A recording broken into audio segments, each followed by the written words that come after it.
Stop scrolling. What I'm about to share is not just another story.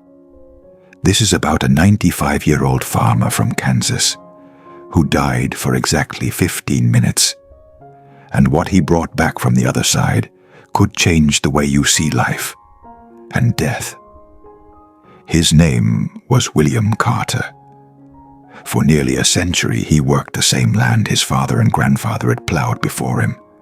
Wheat fields that turned golden under the summer sun, seasons marked by planting, harvesting, and the steady rhythm of life. William wasn't a churchgoer. He was skeptical, stubborn, a man who believed in hard work, not miracles. When you die, you go into the ground, that's it, he used to say. His children knew him as a tough old man, one who had survived wars, droughts, even the loss of his beloved wife. But on a quiet Tuesday morning, everything changed.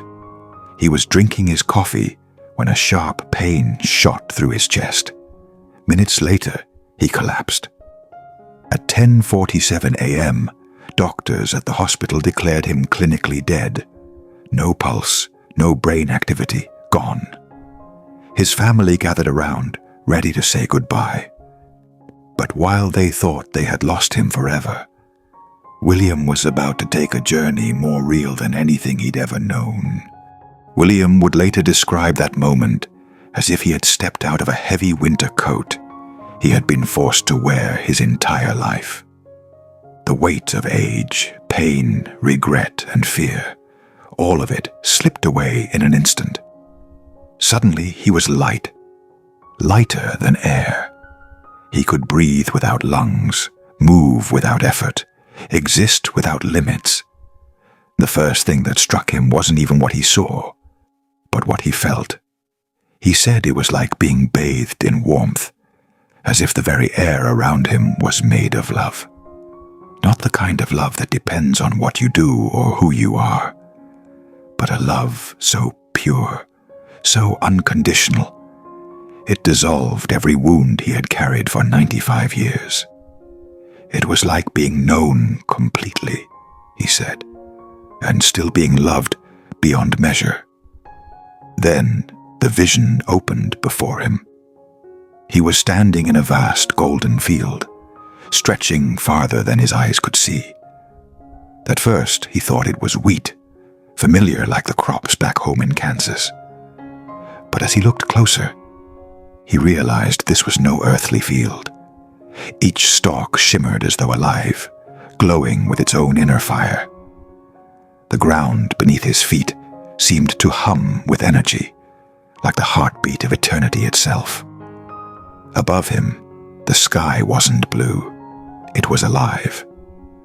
Waves of liquid light moved and shifted, painting colors no human eye had ever witnessed, shades that carried sound, tones that carried peace. He said the sky itself sang to him, and every note vibrated through his very being, filling him with joy so intense it brought him to tears. And then came the voices, gentle, welcoming, surrounding him like music carried on the wind.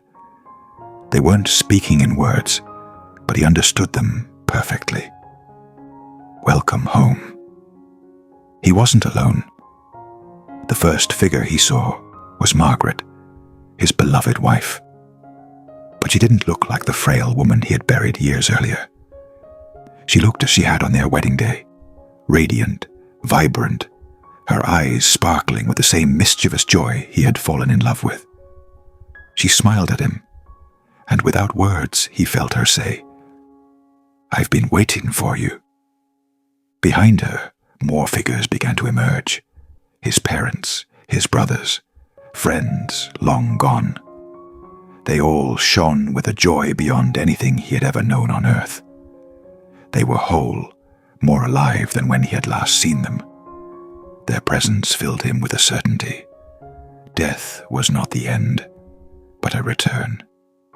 But then, something happened that shook William's very soul. Among them stood a woman he did not recognize. She stepped forward, her eyes filled with warmth and familiarity. though he had no memory of her face. Her presence radiated peace, but also something deeper, a connection. "William," she said softly, her voice carrying both strength and tenderness, "I'm your Aunt Rose." William froze. His mind raced. Aunt Rose. He had heard whispers of her name when he was a child, a sister of his mother, who had died in a tragic accident decades before he was born. She was a shadow in family history, a story no one ever told. He had never seen her picture. He had never even known the sound of her name until much later in life. And yet, here she was. She stepped closer, her smile reassuring, and began to tell him things, details about his mother's childhood, moments that no living soul could have known. She spoke of the way his mother used to sing to her at night, a lullaby never written down, never spoken of. And then she mentioned something shocking, a letter, a secret letter she had written to his mother just days before her accident. A letter his mother never received. 3 days later, after William's return, his family would search the attic of the old farmhouse and find that very letter, hidden in a box untouched for generations. The handwriting matched exactly as William had described. The words, faded by time, carried the same love Rose had spoken of in that place beyond. The doctors had no explanation. His children, once skeptics like him, could only stare in silence. And then, as William's reunion swelled with joy, everything shifted. The light around him seemed to grow brighter, stronger, until it was no longer just light. It was a presence. He felt it before he saw it, a force vast and immeasurable, yet gentle enough to cradle his heart like a child. Then came the voice, not like human speech, but deeper, resonating through him like thunder wrapped in compassion. It was power and tenderness in one. "William," the voice said, "it is not your time. You must go back. Tell them love is the only thing that matters. Tell them I am real." In that instant, William knew without doubt who was speaking to him. It was God. In a single instant, the brilliance around him vanished. The golden fields, the radiant faces, the infinite sky of living colors, all gone. William gasped as if pulled violently from deep waters. His chest heaved, and the sound of hospital monitors filled his ears. Doctors shouted, nurses scrambled, and his children stood frozen in disbelief. 15 minutes. That's how long his heart had been still. 15 minutes without breath, without a pulse, without life. And yet, here he was, alive. The room fell silent when his lips began to tremble. His voice was weak, but the words were unmistakable. "I saw her. I saw Aunt Rose." His children exchanged stunned looks. One of them whispered, "Dad, how do you know that name?" They had never spoken of her in front of him. The family had buried her story decades ago, hidden in silence. Tears welled in William's eyes. "She knew things about your grandmother, things I couldn't have known. And she told me about a letter." The following days were filled with shock and awe. His family searched the farmhouse attic, and there it was, just as he described. A fragile envelope, sealed with time, words from a young woman who died long before William was even born.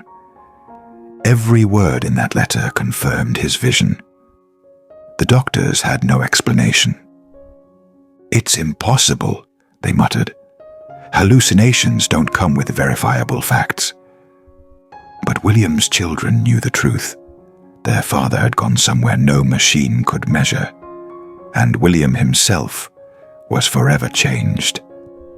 This wasn't the same man who had sat in the kitchen, sipping black coffee and dismissing heaven as a fairy tale.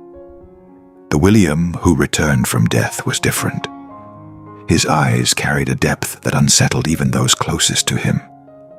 His words were softer, his laughter warmer, his patience endless.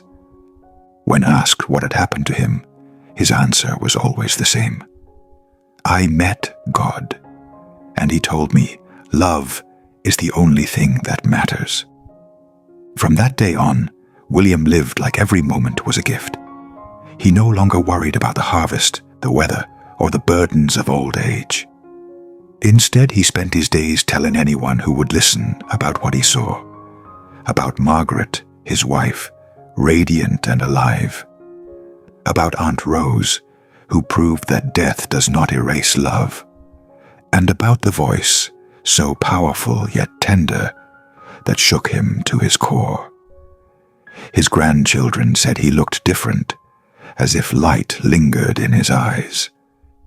Neighbors noticed he stopped arguing about politics, stopped holding grudges, stopped worrying about things that once seemed so important. Instead, he spoke only of love, of forgiveness, of the eternal bond that connects us all. And here's the most remarkable part. People began to change around him. His once skeptical children started praying again. His neighbors came to hear his story, and some said they left with tears and renewed faith. Even a doctor who had declared him gone admitted privately, I don't know what he saw, but whatever it was real enough to change him. William Carter, the old farmer who spent 95 years doubting heaven, now spends his last days proclaiming it with every breath, not with fear, not with dogma, but with certainty born of experience. And his final message is simple but powerful. Don't waste your days with fear. Don't waste them with hate. Love is the only thing that survives. When your time comes, you'll see. Death is not the end. It's the beginning of the greatest journey you'll ever take. So now I ask you, what if William is right? What if death is not the end, but a doorway into something greater? What if the people you thought you lost are waiting for you even now? If you've ever had an experience you can't explain, if you felt a presence you couldn't see, or if you believe heaven is real, share your story in the comments. Because William's words echo for all of us. Love never dies.